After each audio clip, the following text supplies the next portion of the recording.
¿Qué tal? ¿Cómo le va? Muy buenas noches, bienvenido una vez más a Los Protagonistas por la pantalla de Canal 2. Y hoy vamos a tratar de temas políticos, judiciales, de todo. ¿Por qué? Porque tenemos una persona que conoce muchísimo de esto.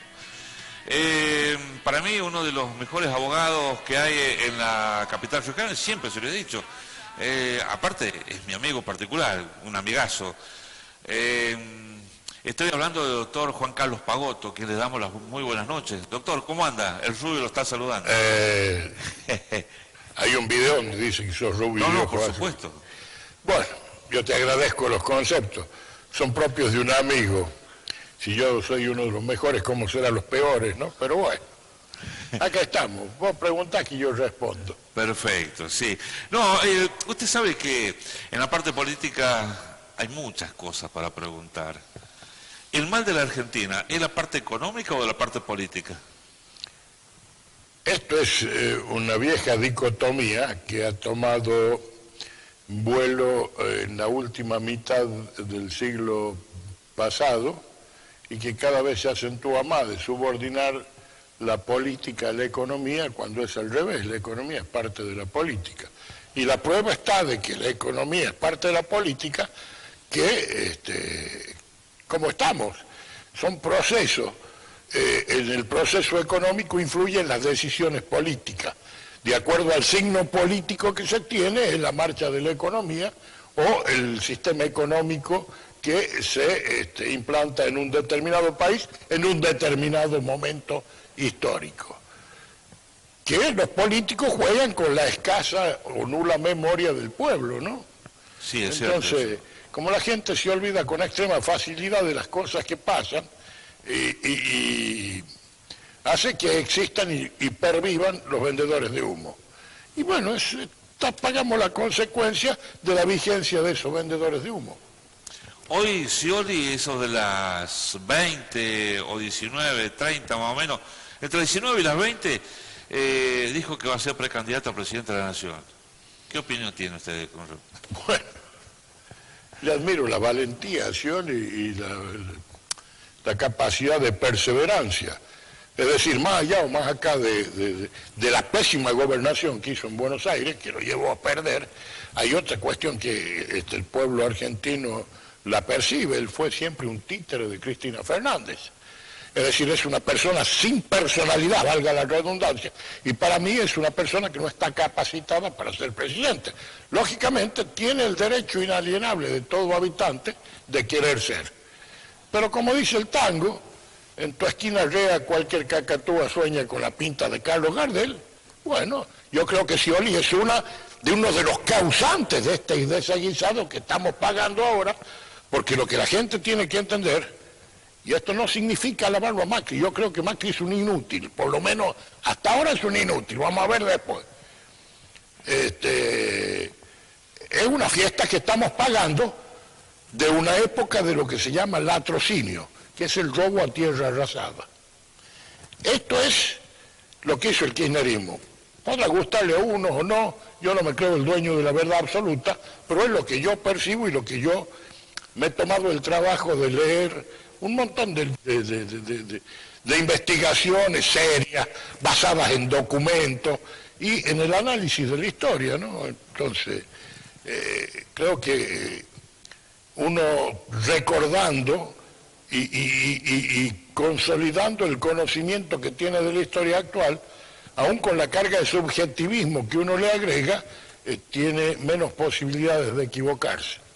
Hay un viejo aforismo que dice: un pueblo es lo que es por lo que ha sido. Y esto es una realidad. Nosotros tenemos que aprender que no es bueno el que besa, el que miente, el que dice que el Estado es inagotable y crea una hiperinflación que la tapa como una olla a presión. Total, el que viene se va a hacer cargo. Claro. Y esto es una realidad que vivimos. El que llega le echa la culpa de todo al anterior. Y así hemos ido echándole la culpa a los gobiernos anteriores, sin que los que ejercen el poder demuestren que tienen capacidad de gestión. ¿Qué es lo que hace falta en la Argentina? Capacidad de gestión. Y que alguna vez digan la verdad, ¿no? Porque esto de que son, por ejemplo, cuestiones inventadas o antojadizas, un montón de situaciones que se están ventilando en esta época. Es un problema de decirle a la gente, ustedes son unos estúpidos, y yo odio que me traten de estúpido. Puedo pasar de estúpido por las mías, pero no por las de otro. Entonces hay que hablar a calzón quitado y decir cómo son las cosas. Y dentro de ese hablar y de reconocernos, sin que esto signifique librar una batalla, porque todos tenemos el derecho a pensar y a ejercer el disenso. Lo que no tenemos derecho es a imponerle a otro nuestra manera de pensar o nuestro sentido político, o que lo que yo creo políticamente es lo correcto y todos los demás están equivocados. Eso no es democracia. Democracia es respetar las instituciones. Democracia es el gobierno del pueblo por medio de sus representantes, que deben cumplir los roles que le han sido asignados por la Constitución, que es el marco que tienen. Y deben cumplirlo con capacidad, y si no lo cumplen, el ciudadano tiene el voto para castigarlo. Claro. Y aparte hay otro sistema, que es el sistema judicial, que puede posibilitar que sea sacado de su cargo, o en su caso el juicio político, que en la Argentina no fue utilizado felizmente en muchos casos. Pero bueno, son armas que da la institucionalización de la democracia, que hay que aplicarlas con algo que un autor llama prudencia jurídica. Es decir, esta prudencia es lo que debe tener todo buen padre de familia. Ya estamos hartos de los desaforados, de los gritos. Yo particularmente estoy harto de escuchar las barbaridades que dice Eva de Bonafini, y que ningún fiscal de los que dicen ser defensores del sistema, de la democracia y del proceso penal, haya promovido acción. Y yo lo digo una vez más, el dueño de la acción penal es el Ministerio Público Fiscal. Son los que tienen que promover acción, no los jueces. Los jueces tienen en su momento que investigar según sea el sistema procesal vigente. Si es el acusatorio que se ha implementado ahora, que no sé cómo va a pagar Macri la implementación del nuevo Código Procesal Penal Nacional, investigará el fiscal y tendrá un juez de garantía que controlará que no se desmadre, porque la democracia se basa en un sistema de controles. Decía el general Perón, todo hombre es bueno, pero si se lo controla es mejor. Es mejor todavía. Por allí se pregunta a la gente, y la gente no entiende tampoco, ¿por qué entre los peronistas se pelean por la silla? Ya sea por el de Rivadavia, o como aquí en La Rioja, que no, vengamos acá a La Rioja, se pelean por el sillón de Casa, se pelean por el sillón de Paredes Urquiza, y son todos peronistas. Y se sacan los trapos al sol. ¿Por qué vos hiciste esto? ¿Por qué vos hiciste aquello? ¿Por qué vos hiciste lo otro? ¿Por qué vos... y vas a hacer más de lo mismo? Pero la gente no entiende, no comprende, dice, ¿a quién votamos? Bueno, la gente tiene que empezar a comprender y a ver a quién va a votar, con un sistema de que el voto es la expresión de la opinión de gente, del cuerpo electoral para discernir un cargo constitucionalmente creado. El problema del peronismo es muy amplio. Decía Perón que cuando los peronistas se pelean es porque se están reproduciendo. Perón. Yo quiero atribuirle, porque no hay que ser injusto, a Cristina Fernández de Kirchner la destrucción del peronismo. Cristina desperonizó el movimiento nacional justicial. ¿Pero Cristina es peronista o no? No, yo creo que no es peronista. La prueba está de que sus principales referentes son miembros del PC. Cito, y siempre lo digo. El PC siempre estuvo atrás del peronismo. Nunca. El peor enemigo de Juan Domingo Perón era el Partido Comunista. En las elecciones, donde es elegido por primera vez presidente en 1946, el Partido Comunista, de la mano de Vittorio Codovilla, integró, y de Repetto, integró la Unión Democrática, junto con la Unión Cívica Radical y otros, que llevaban a los que ellos llaman oligarcas, a Patrón Costa como candidato a presidente.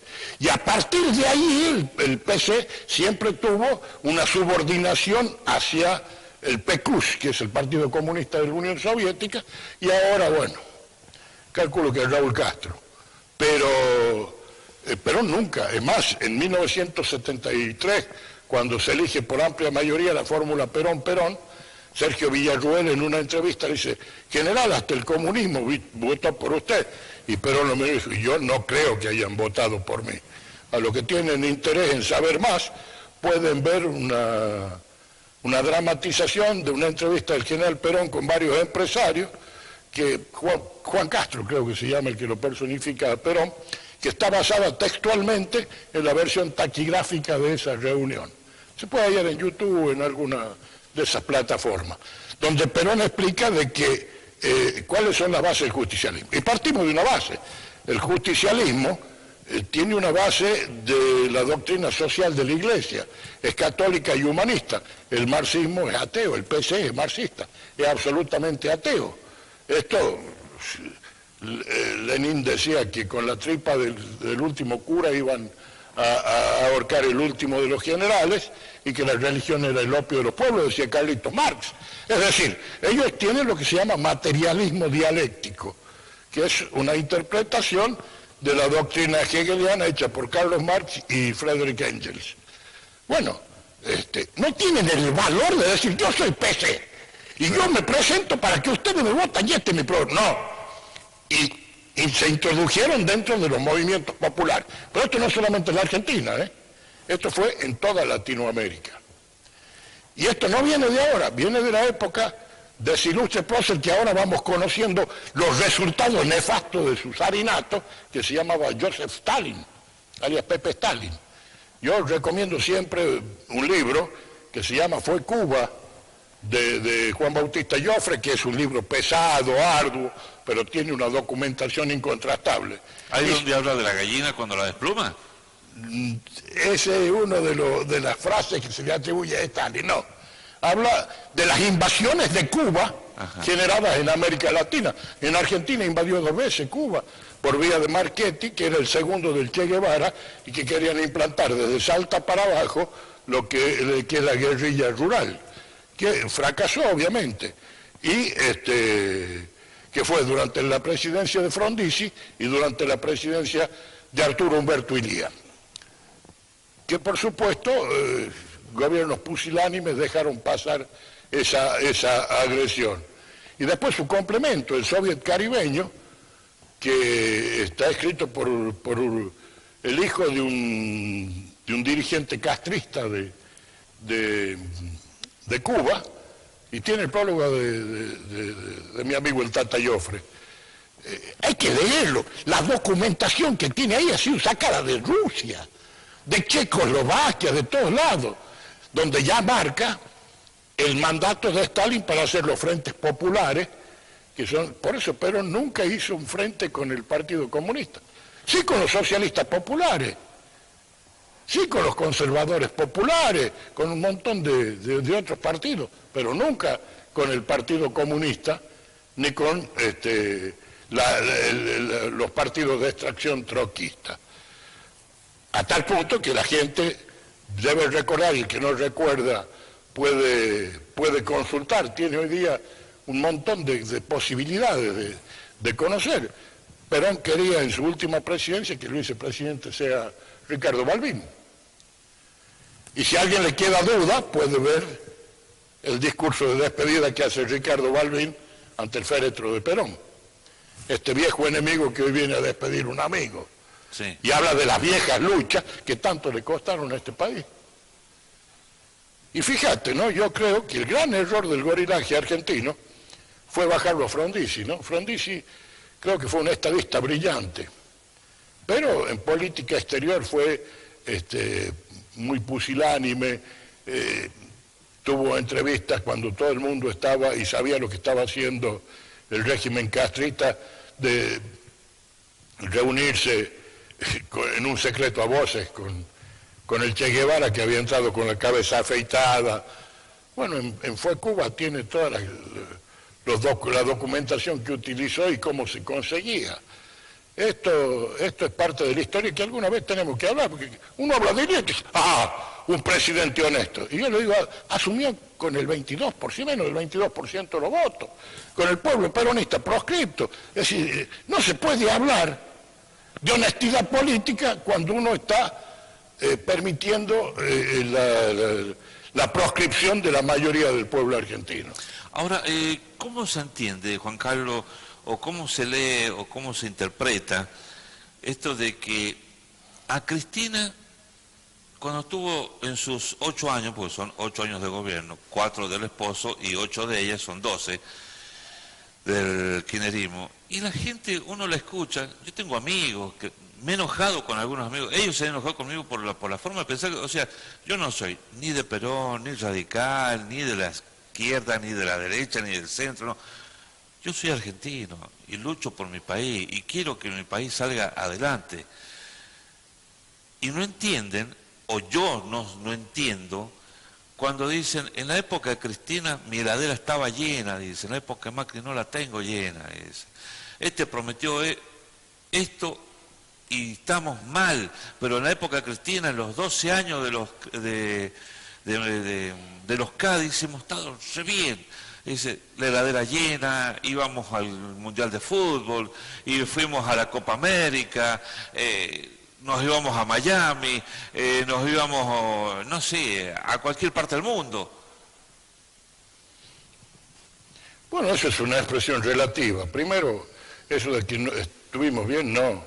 Acá tuvimos muchos años con viento de popa, o viento a favor, con las commodities, y el precio de la soja estaba al doble de lo que está hoy día. Sí, es verdad. Es decir, y la gente se olvida que el imbécil de Lustó fue el autor de la resolución 134 que subía las retenciones, sin explicar, y esto hay que explicárselo a la gente, si esto vale 10 y yo tengo que pagar un impuesto del 15, pagaré 1,50.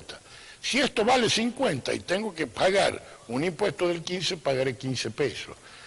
Pero no, era tal la voracidad. ¿Por qué? Por la necesidad de financiar el desbalanceo del gasto público.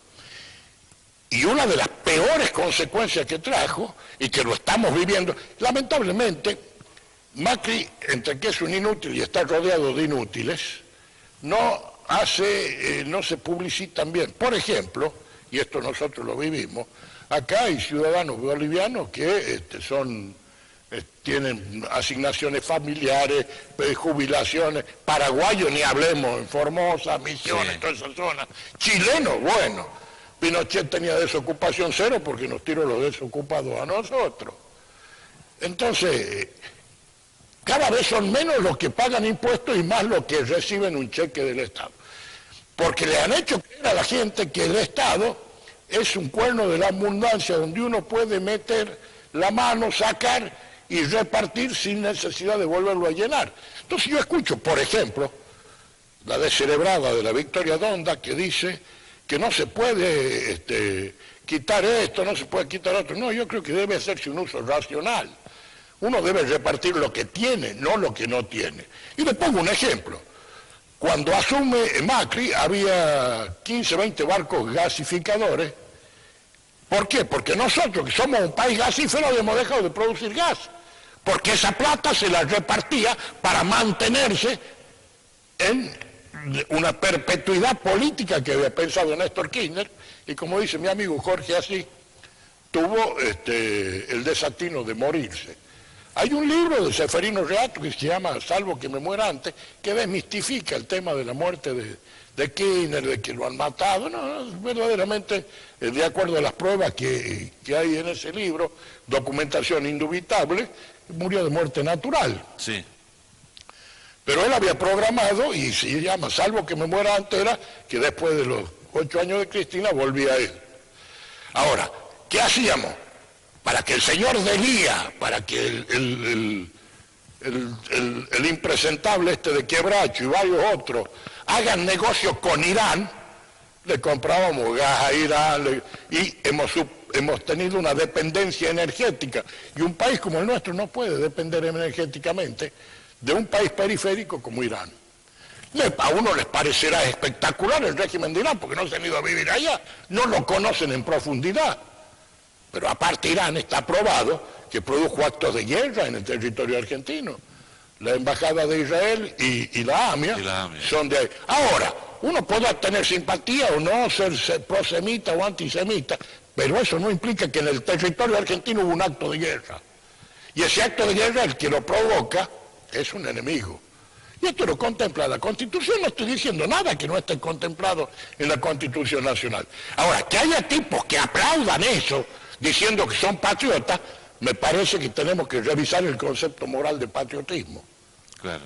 La otra vez publiqué yo en una página de un grupo de amigos la historia de por qué son 6 los granaderos que custodian la tumba de San Martín. En realidad el cuerpo de granaderos de caballo después de la guerra de la independencia ya retornaron a Buenos Aires, todos andrajosos, en un estado lamentable, y el cuerpo fue disuelto. El que lo vuelve a crear es Roca. Pero cuando repatrian los restos de San Martín, los últimos 6 sobrevivientes, en lo que quedaba de uniforme, lo van a recibir y montan guardia durante todas las exequias hasta que lo instalan en la Catedral de Buenos Aires. Por eso son 6 los granaderos.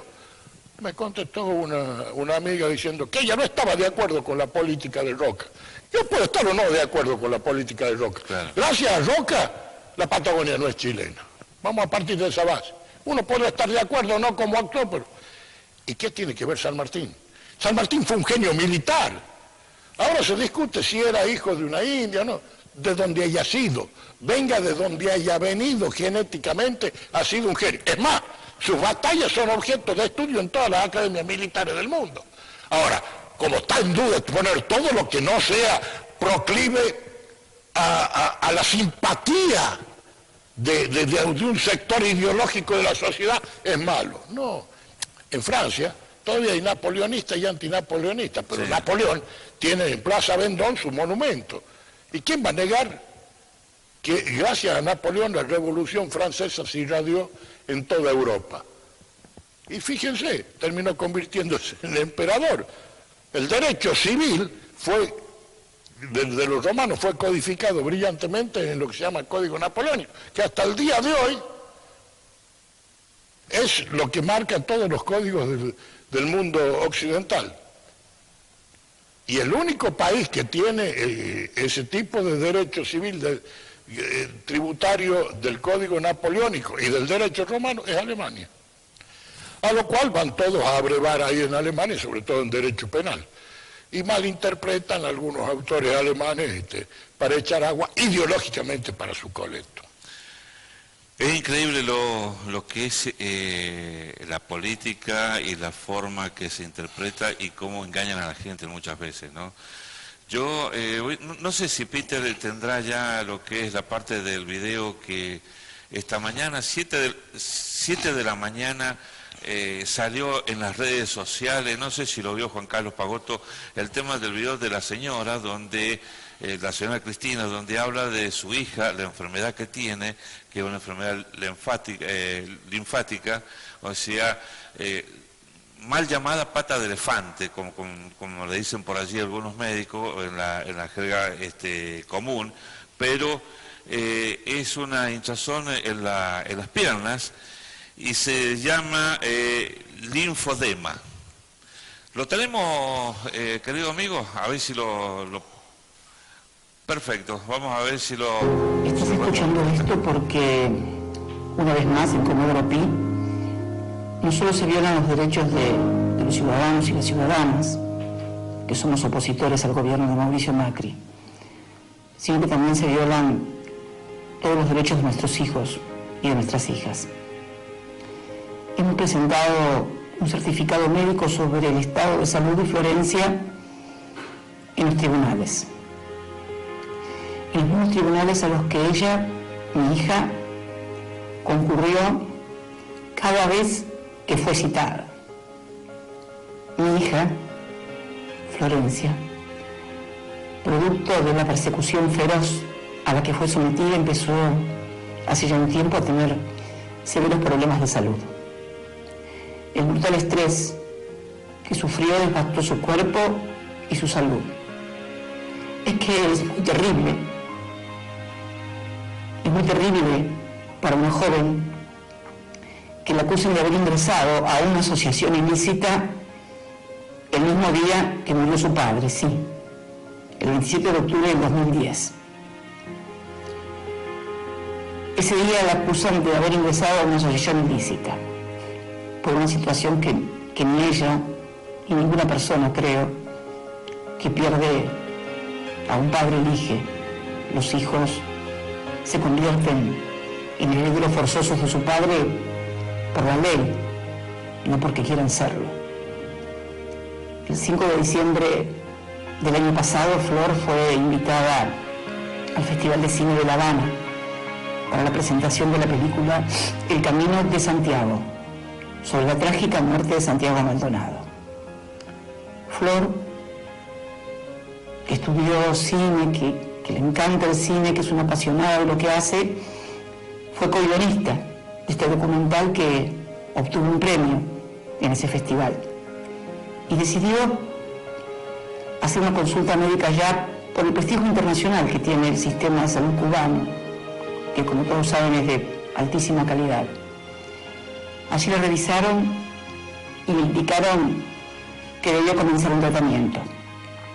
Y terminado el festival, retornó al país ese mismo diciembre. Creo que el 19 o el 20, no me acuerdo cuándo llegó, pero fueron ahí inmediatamente. En febrero volvió a viajar a La Habana para realizar un curso intensivo para guionistas de cine que tendría lugar entre el 18 de febrero y el 8 de marzo. Sin embargo, no pudo siquiera iniciarlo porque cuando llegó luego del vuelo, su estado de salud se había deteriorado sensiblemente. Por eso debieron evaluarla nuevamente, fue evaluada y tratada, y el 7 de marzo le prohibieron viajar en avión por el momento, ya que por la patología que padece no puede permanecer sentada ni de pie por periodos prolongados de tiempo. Cuando se hizo la presentación del certificado médico ante los tribunales, solicitamos lo que corresponde, la reserva que el caso amerita para no seguir afectando todavía más su estado clínico. Sin embargo, y como siempre y una vez más, vulneraron nuevamente los derechos de mi hija, como hicieron y siguen haciendo con los míos, con una diferencia muy grande. Yo fui 2 veces presidenta de este país. He elegido la militancia política por formación y convicción. En cambio, Florencia, mi hija, más allá de sus convicciones, que las tiene muy profundas, decidió otra vida. Ella eligió otra vida. El arte y la militancia feminista. La persecución que han hecho sobre ella y que la ha devastado es porque es la hija de Néstor y Cristina Kirchner. Solo es por eso, porque es nuestra hija. Por eso le pido a los que nos odian o que nos ven como enemigos, que por favor se metan conmigo, pero no con ella, no más con ella, por favor. Bueno, ahí está parte de este video que lo subieron a las redes sociales en el momento más crítico o en el momento donde la gente en Buenos Aires toma el subte, en Buenos Aires está tomando el colectivo, o van a la escuela y van con el teléfono, porque hoy podemos ver estos videos tranquilamente en un teléfono, tranquilamente. 7 de la mañana, 7:15 más o menos, subieron este video, para que la gente comience a ver qué es lo que pasa y qué es lo que sucede con esta niña, ¿no? Médicos especialistas en este tema que yo he consultado y médicos a nivel nacional que ya salieron a hablar de un estrés, no se le pueden hinchar las piernas. Bueno, yo no lo había visto porque estoy ocupado en una audiencia y habitualmente paso de largo muchas de estas cosas. Hago ese mea culpa porque Sí. si me pongo a ver todo no tengo tiempo de trabajar, y si no trabajo tengo demasiadas cargas a los hombros que me pechan. Pero yo recién escuchándolo, está perfectamente recitado, quiere decir que tenía un guión preconstituido, dirigido con palabras justas para causar un impacto. Ahora, yo le pregunto a la señora Cristina Fernández si el gobierno de ella no persiguió. Era pecado ser opositor. Cuando un alumno en Harvard me acuerdo. la contradijo, inmediatamente le llegó la AFIP de la mano del delincuente y multiprocesado Ricardo Echegaray, porque era en la policía secreta. Aunque Parrilli diga que no, Parrilli alguna vez tendrá que ser estudiado por un entomólogo. Está perfectamente direccionado a generar lástima que ella no le tuvo al pueblo argentino. Llego a decir que la diabetes era una enfermedad de rico. Llego a decir que la soja era un yuyito, el yuyito que le posibilitó que la soja que costaba fortuna, dilapidara el capital de los argentinos ampliando el gasto público. Y que, qué casualidad, que cada vez que hay algún problema se enferma alguien, aparece algún nieto, y acá la causa de los cuadernos ha tenido hasta acá prueba independiente de la declaración y de otro tipo de documentación. A ver, lo que hemos vivido, la época de Kirchner, eso de que íbamos a todos lados, es relativo. Teníamos un cepo cambiario. Al único lado donde se podía ir y comprar dólares más o menos ilimitadamente era cuando uno iba a Cuba, y con agencias determinadas por el gobierno cubano. Un día le pregunto a un amigo de ultraizquierda, che, le digo, ¿por qué se ha caído el muro de Berlín? Me dijo, ser comunista todavía es negocio, o ser de izquierda y de ultraizquierda todavía es negocio. Cristina vulneró todo derecho, avasalló la Constitución, avasalló a todo el mundo, y ahora viene a generar lástima, porque la Argentina, el pueblo argentino es piadoso. Murió el marido y por lástima ganó con un 54% mentiroso, porque fue el porcentaje de votos en blanco y de abstención de votar más grande de la historia en ese momento. Pero bueno, la aplaudieron, llegó y destruyó el país. Y esto hay que decirlo, porque hay que ocultar las cosas que son. Las cosas son como han sido y deben analizarse objetivamente. Ahora yo le pregunto, los millones de dólares que tenía su hija, haciendo una comparación con el sueldo del presidente de los Estados Unidos, Trump o Obama o Jimmy Carter o Bill Clinton, tendrían que haber sido 30 años presidente para juntar semejante fortuna. Ahora, está bien que ella diga que es una abogada exitosa. Yo nunca, y llevo 46 años en este ejercicio, conozco a casi todos los abogados exitosos de este país, nunca he sabido que ella haya sido abogada exitosa. Sí he sabido que con el marido, y no ella, el marido, se enriquecieron por la circular 1050, que los viejos tendrán memoria de lo que produjo esa circular, la circular del Banco Central, por la cual prácticamente se terminó de destruir la economía debido a la inutilidad de los militares. El tema es de que ya basta. Yo quiero escuchar alguna propuesta de esta señora, que haya hecho una propuesta. A ver, la asignación universal por hijo resulta que ha sido un proyecto de la Lilita Carrió, pero este es el de atribuirse méritos ajenos. Pero si yo lo escucho a Rossi, que le recomendaría que vuelva al PC de donde viene. Hay documentación que prueba eso. Las cosas que se descubrieron en el Ministerio de Defensa. Qué casualidad, les gustaba el cine y se fueron al Festival de Cannes. Que es el sueño de mi vida ir al Festival de Cannes, ¿no? Por la duda aparezca rejuvenecida Brigitte Bardot. Pero tenían plata y gastaban plata a roleta en cosas que no tenían que ver con el Ministerio de Defensa. Hasta el punto que todavía estamos explicando, tratando de explicar el robo de la munición, el robo de los misiles, Ah, pero si usted roba en nombre del pueblo, eso lo saca. Y esto lo dice Néstor Kirchner. Y está en el libro, salvo que me muera antes, y yo ya lo había escuchado antes, una vez que estuve en una conversación que yo era periférico con Ramón Puerta, que le dice, che, nosotros éramos los gobernadores preferidos de Caballo, ¿qué te pasa que estás muy a la izquierda? Y dijo, la izquierda da fuero. Y parece que es así, porque la izquierda tiene tiempo para movilizar, para ir con carteles, para tener acceso a la prensa. Y esto hay que decirlo.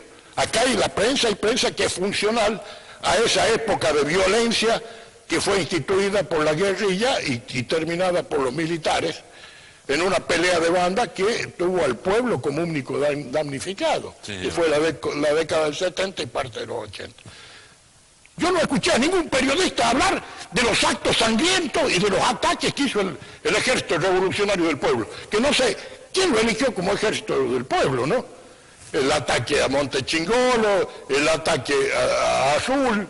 En Tucumán fue también. En Tucumán, donde había incluso tropas cubanas en el operativo Independencia, es decir, en la guerrilla tucumana, y pidieron que se los reconozca como potencia beligerante. Ahora, ¿no le hace ruido este tema de que la única que no tiene fueros en la familia de la señora es Florencia? Yo estoy atando cabos porque Llanero me dice, pero vos lo estás pensando maliciosamente. No, no lo estoy pensando maliciosamente. Yo lo estoy pensando y estoy atando cabos. Por ejemplo, Florencia, con la corta edad que tiene, más de 18 millones de dólares o pesos. Dólares. Más de 18 millones de dólares en su pecunio, gracias a su trabajo.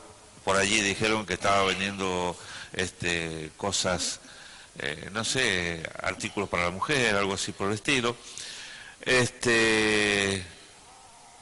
Que me gustaría que me dijera cómo es, porque soy un seco peligroso y me gustaría vender. Es la fórmula de Mandrake. Claro.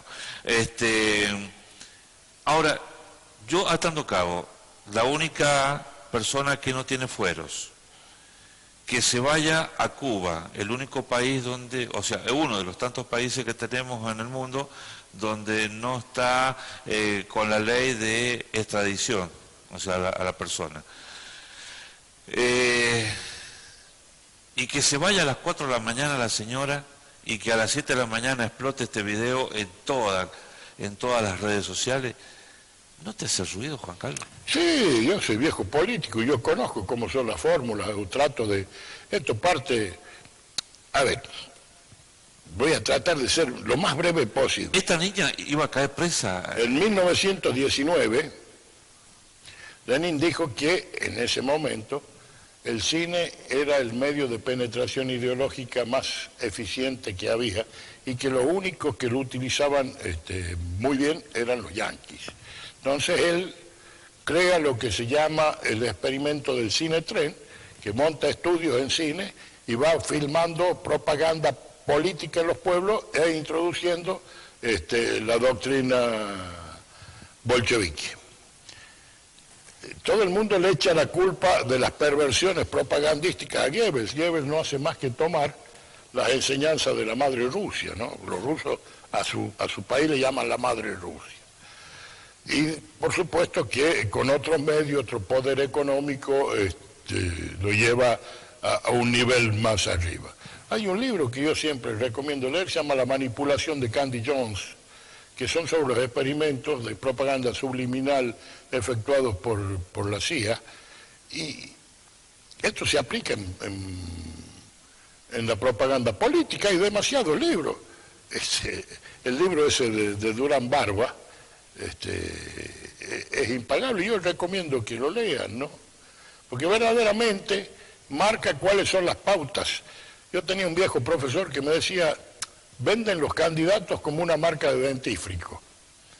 Entonces uno los mira y aparecen Superman, y ellos se prestan a la mentira de prometer y hacer plataformas electorales que los riojanos tenemos un dicho, son para Anjaya. Anjaya es la tierra del nunca jamás para los riojanos. Bueno, Esto es lo que se hace. Entonces, se utilizan los sentimientos de la gente para lograr determinados resultados. O se potencia, por ejemplo, había una tarjeta de crédito que decía el privilegio de pertenecer.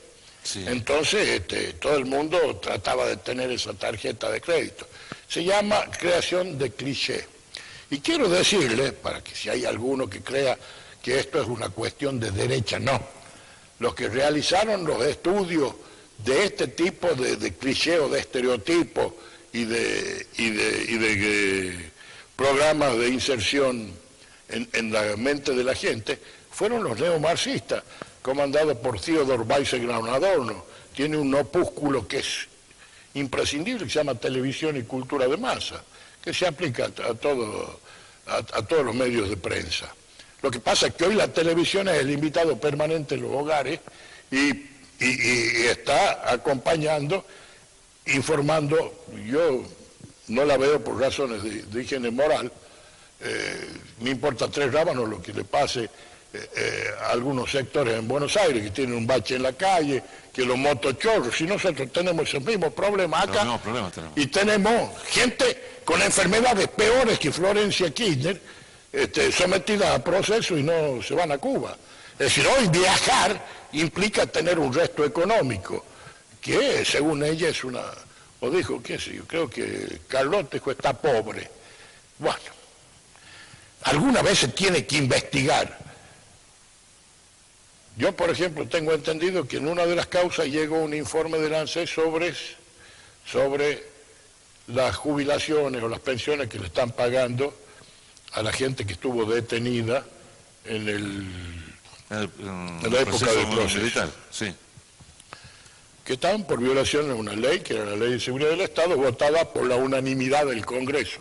Sí. Hasta Nilda Garré, salvo los 9 diputados que renunciaron y se fueron antes enfrentados con el general Perón. Entonces, también eso sale de las arcas del pueblo. Y esto también hay que tenerlo presente. Si yo he visto causas donde hay personas de 92 años todavía sometidas a proceso, en un estado de salud y un deterioro terrible. Voy a poner un ejemplo. Hay varios que ya han fallecido por... No, voy a poner un ejemplo que ha sido verdaderamente, y eso en varios congresos me decían, es el colmo. A Patti, el comisario Patti. Sí, el comisario Patti, sí lo conocí. Se lo imputaba por un delito que habría cometido cuando tenía 17, 18 años. Lo llevaron a la sala de audiencia en camilla y con suero. Sí. Al circo romano para quedar bien. Los que saben, y esto lo reconoce Fernández, no el Morsa, sino el otro. Aníbal, no. El que fue jefe de gabinete Sí. Sí. Que dice que él estuvo presente cuando le ofrece el cargo de la Suprema Corte a los que nombró. Y le dijo, no lo voy a molestar, pero esto es política de Estado.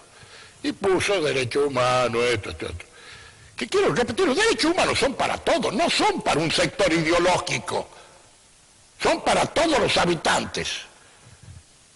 Entonces el secretario de Derechos Humanos tiene que ocuparse de los derechos humanos del que le falta la luz, del que le falta el agua, del que le falta los núcleos sanitarios, porque eso hace a la dignidad humana. Hay un trabajo del doctor Garzón Valdés que dice, ¿quién puede discernir que una dignidad sea mayor que otra? Victoria Donda dijo que una vida vale más que otra y que sus padres mataban con respeto. Como si una muerte fuera aplaudible. Sí. Bueno, para fomentar un circo. A mí no me sorprende. Hay testigos que han ido a clases de teatro para declarar. No me sorprende lo que hace Cristina Fernández de Kirchner. Lo que sí me sorprende es que siga diciéndose peronista. Ella lo destruyó al peronismo. Ahora, pero hay que ser... o sea, yo como papá... yo no expondría a mi hijo en la forma que lo está exponiendo, o sea, librarse de lo que está, de ponerle 18 millones de dólares a mi hija que sí que nunca trabajó, y decir que está enferma en esta situación, Supongamos que está enferma, pero no es una enfermedad de gravedad. ¿Cuántas personas tenemos acá en El Roca que caminan y toman el colectivo, o andan en moto, o los va a ver en el centro, o van a trabajar y tienen las penas hinchadas? Bueno, me solía decir don Vicente Leónidas Sadi, un día decía en un asado, que el último acto de un político es su propio entierro, porque hasta eso es un acto político. Esa es la desaprensión de que todo está justificado en pro de una determinada ideología o de una determinada manera de ejercer el poder. Y esto tiene que ver, porque tenemos que entender nosotros que la Constitución y las leyes se han ido imponiendo para encerrar, encorsetar ese poder que antes era omnívodo. Con la época de los reyes, hasta que se dicta la Carta Magna en Inglaterra, que sirve de base a todas las constituciones modernas,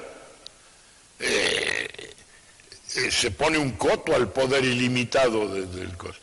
Yo siempre digo, y esto no lo digo yo, lo dice todo el mundo, el derecho penal es el límite al poder omnímodo del jus puniendi, es decir, del poder que tiene el Estado de castigar, y marca los límites. Eso y el artículo 19 de la Constitución, que algunos llaman principio de reserva y otros, y yo estoy de acuerdo con estos otros, le llaman el principio de la libertad. Ningún ciudadano está obligado a hacer lo que la ley no manda, ni de hacer lo que la ley no prohíbe, o de hacer lo que la ley no prohíbe. Esto es, el principio es la base de la convivencia. Esto es lo que el general Perón dijo en la comunidad organizada: cada uno se tiene que realizar realizando la comunidad, y es un constante intercambio entre la persona y la comunidad. Esto es lo que tenemos que aprender los argentinos, que el que piensa distinto no es un enemigo, y que el poder tiene límite. Esto es la realidad. Claro, lo que pasa es que en Argentina hicieron un River Boca, creen que sigue siendo River Boca, o sea, o sos del River o sos de Boca, pero siempre se enfrentan. Ya vamos a opinar sobre, o sea, usted va a opinar porque yo le voy a preguntar a un político y aparte un abogado que pasó inclusive también por la Casa de las Leyes, que no fue diputado. Entonces quiero ver su ojo clínico con respecto a la política riojana. El caso del gobernador Casa, si le dicen que no, los futuros candidatos que por allí para intendente, para viceintendente, ya están saliendo todos en estos momentos, las nuevas fórmulas, el decano de la universidad también, que quiere, para el cargo que ustedes quieran yo estoy, dijo, ¿no? Pero tengo que cumplir con la pauta comercial, querido amigo. Me encanta charlar con vos.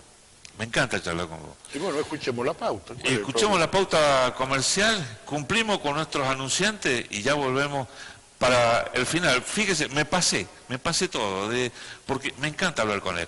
Pausa y ya volvemos.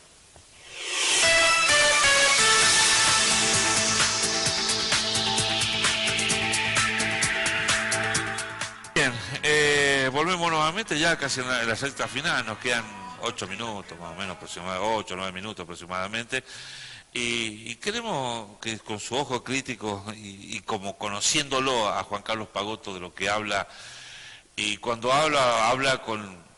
No le hace falta tener papeles en la mano, yo sí tengo que tener los papeles en la mano porque no tengo la experiencia que él tiene, ¿no? Todos los candidatos, más, ahora que recuerdo, me invitaron la vez pasada a una reunión para uno que es político, que fue vicegobernador, fue ministro de Educación. Es la única parte que le voy a aplaudir, como ministro de Educación, que hizo trabajar en la época de vacaciones, y cuando fueron a clase, las escuelas estaban listas y preparadas, con vidrio, con pupitres, con bancos nuevos, sillas, todo, o sea, estaba perfecta la escuela. Rogelio no tenía ni decir mu por las escuelas que estaban rotas, no, estaban todas bien, estaban espectaculares. Es lo único que le voy a decir, para mí lo único bueno que hizo, y el Parque de la Ciudad, que lo tiene una maravilla. Lo vi a Juan Carlos Pagotto, ¿lo estaba apoyando a Lito así usted esa noche? Digo, no, porque me causó extrañeza que te viera ahí. Me invitaron a una reunión y voy a las reuniones que me invitan, voy. Y yo creo que sería un muy buen intendente. Obviamente cada cual puede Lito, te está haciendo la campaña, viejo, ya. Obviamente cada cual puede pensar lo que quiera, ¿no? Claro. Bueno, con vos dije que Fonsalida podía ser el mejor gobernador y se bajó a la semana. Así que no lo tomemos como propaganda. Yo sí creo, porque a mí me ha tocado en algún momento ayudarlo cuando estaba de ministro de Educación, y lo que hizo de ponerle agua, arreglar los baños, de tener todas las escuelas en época de vacaciones, que los hizo trabajar, pero me pareció genial eso. Yo fui testigo de un día que suspendió una directora porque se había roto un baño y los alumnos del jardín de infantes no tenían agua, entonces hizo suspender las clases y la castigó, porque en pleno verano que los chicos no tengan agua es inhumano. Es inhumano, y Rioja. Es decir, uno puede coincidir o no con lo que hace Lito. Yo creo de que el Parque de la Ciudad es una muestra, y las otras cosas que ha tomado a su cargo, porque tiene alma para eso. Hay gente que no le gusta. A ver, en la capital de La Rioja no es el Parque de la Ciudad, tenía como 100 parques. Y bueno, a ver. No es limpiarla la ciudad, sino más. Y tendremos que aprender que debe limpiarse la ciudad. Yo quiero recordarles que durante mi carrera política el enfrentamiento más grande que tuve yo fue con Lito Asís, después del riojanazo. Así que llega una edad en que uno ya, dijera Perón, ya tengo el cuero de elefante, ya llego descarnado. A mí me gusta la obra que ha hecho Lito. Puedo coincidir o no con él en un montón de otras cosas. Yo hablo de cómo se administra. De todas maneras, a mí me gustan también muchas de las cosas que hizo Paredes de Urquiza, muchas de las cosas que en su momento hizo Quintela. Hay otras cosas que no se han hecho y que van produciendo el deterioro de esta ciudad que, con los fondos que tenemos, debería ser un jardín. Pero no solamente esta ciudad, todas las ciudades del interior deberían ser un jardín. La gente, a ver, acá hay siempre una superposición de competencias. El que es intendente quiere tener escuela, salud municipal, y no es así.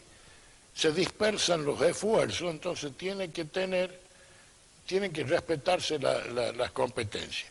¿Por qué? Porque la necesidad de crear cargos, y esto ya viene desde la época de Maquiavelo, que fue el fundador de la ciencia política, que decía que había que repartir cargos para tener a todos conformes. Entonces han ido creando estructuras que se superponen unos con otros, y eso va en detrimento de la población en general. Aparte, yo creo en que cada cosa tiene su tiempo. El que siempre se dice nunca segundas partes fueron buenas, ¿no? Entonces hay que permitir que otro siga construyendo, y el que viene tiene que aprender que no todo lo que hizo el anterior está mal. Claro. Lo que está bien tiene que mantenerlo y perfeccionarlo si puede, y lo que está mal tiene que tratar de corregirlo. Ahora, vio esta carrera política, porque ya nos queda poco tiempo para llegar, para ir a sufragar. ¿Cómo ve esta alianza entre el rector de la universidad y Rogelio de Leonardi? No me sorprende. De ninguna manera me sorprende. Yo creo que el nivel de la universidad, esto ya lo dije en un reportaje que me hicieron precisamente el Día del Abogado en un medio radial. Claro, sí, el Independiente, la radio El Independiente. Acá se está privilegiando una demagogia barata en lugar de la excelencia universitaria, de la excelencia académica, que posibilitaría que los jóvenes que estudian en la Universidad Nacional de La Rioja tengan una inserción laboral en todo el país. A mí me ha tocado ver cómo menosprecian los títulos dados por la Universidad de La Rioja, salvo en los terapistas ocupacionales, que están considerados de los mejores del país. Y no de ahora, sino que esto estoy hablando de 15, 20 años atrás. Yo creo de que las universidades están para hacer cada vez más, brindar más conocimiento y capacitar más a la gente para los desafíos que propone este mundo que cambia todos los días. Te voy a poner un ejemplo que siempre lo digo. Cuando yo volvía de un viaje, me quedo en Santiago de Chile a conversar con un amigo que se había jubilado, profesor de Derecho Tributario, específicamente de Penal Tributario, y me decía, mira, dice, con todo el revuelo de Piñeira que había arancelado las universidades, todos decían, ya va a venir Bachelet y va a sacar eso. No, vino Bachelet y lo dejó. Sí amplió un poco el régimen de becas, pero el régimen de becas está absolutamente controlado. Vos tenés que cumplir los objetivos, no lo cumpliste, viene otro. Claro. Porque el Estado tiene que ir racionalizando los recursos y posibilitar a todos los que tienen capacidad para que se vaya perfeccionando y vaya estudiando. Yo no creo en que por el hecho de inscribirse y de permanencia se le deba dar un título. Claro, me quedan muy pocos minutos, Juan Carlos. Te voy a tirar algunos nombres y quiero que me digas si están capacitados o no como para ser gobernador de la provincia. Paredes Urquiza. Yo creo que no, pero bueno, él cree que sí. Martínez. ¿Cuál Martínez? Martínez, el radical.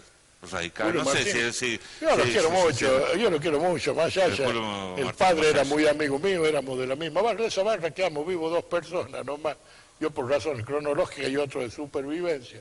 Es muy buen chico, pero no le veo uñas para guitarrero. Y esto no es la primera vez que lo digo, ¿no? Ajá. ¿Y Casa? Si le llegan a decir que no sobre la reforma de la Constitución. A ver, Casa también es mi amigo. Yo creo que no hizo una buena gobernación. Ajá. Es decir, en los mentideros políticos se dice que la verdadera gobernación la ejerce otro. Yo creo que la gente tiene que merituar. Yo creo que no hizo un buen gobierno, pero bueno. Para intendente me dijiste, Lito, así. Es uno de los candidatos. Es uno de los candidatos y por ahí dice que el actual intendente se va a reelegir nuevamente. Es lo que se dice, no se sabe, todavía no está decidido. O si no, Brizuela y Doria. Yo no la votaría a Dine Brizuela y Doria. Si hay otros que la votan, el problema. Yo tengo mis serias reservas sobre su actuación, pero no es de mi partido. No tengo. Pero suponete que fuera buena, ¿la votarías? Que no fuera de tu partido, ¿la votaría la persona? Por supuesto. Ah, bien. Y cumpliendo con las directivas de una de las 20 verdades peronistas. Primero la patria, después el movimiento y por último los hombres. Juan Carlos, ha sido un placer enorme, como siempre, cada vez que te he invitado. Me he desburrado un montón a mí, que a mí me falta muchísimo para aprender, a pesar de los años que tengo. Me falta muchísimo y es un placer estar con vos y que seas mi amigo. Muchísimas gracias. Pero muchas gracias a vos. Y todo, yo vivo aprendiendo, yo no me creo que me la sea toda. Yo vivo estudiando, vivo aprendiendo y la vida enseña mucho. La mejor maestra de la gente es la vida. La verdad que sí, ¿eh? Muchísimas gracias, Juan Carlos. Bueno, hemos llegado al final del programa de los protagonistas, le hemos pasado porque me encanta hablar con este hombre. Realmente es un libro abierto, el libro gordo de Petete, este es el libro gordo de Pagoto, ¿eh? Un saludo a todos mis compañeros que hacen posible, que me acompañan hasta esta hora, a los muchachos que trabajan en las cámaras, a Peter Drogo, a todos, y a ustedes más precisamente. La semana que viene prepárense porque vamos a hablar del corazón. Va a venir un cardiólogo. Vamos a presentar operaciones que él ha realizado y cómo tenemos que curar, y cómo tenemos que cuidarlo al corazón. Motor fundamental y principal para la vida del ser humano. Así que la semana que viene vamos a comenzar con un cardiólogo para que vean qué es lo que tienen que comer, cómo se tienen que cuidar, y todas esas cosas que por allí a mí también me interesa. Entonces, la invitación está hecha para la próxima semana, el martes de la semana que viene, volvemos nuevamente con los protagonistas. Hasta entonces. Y si ven algo parecido a esto, es una mala copia. Chao, hasta el martes.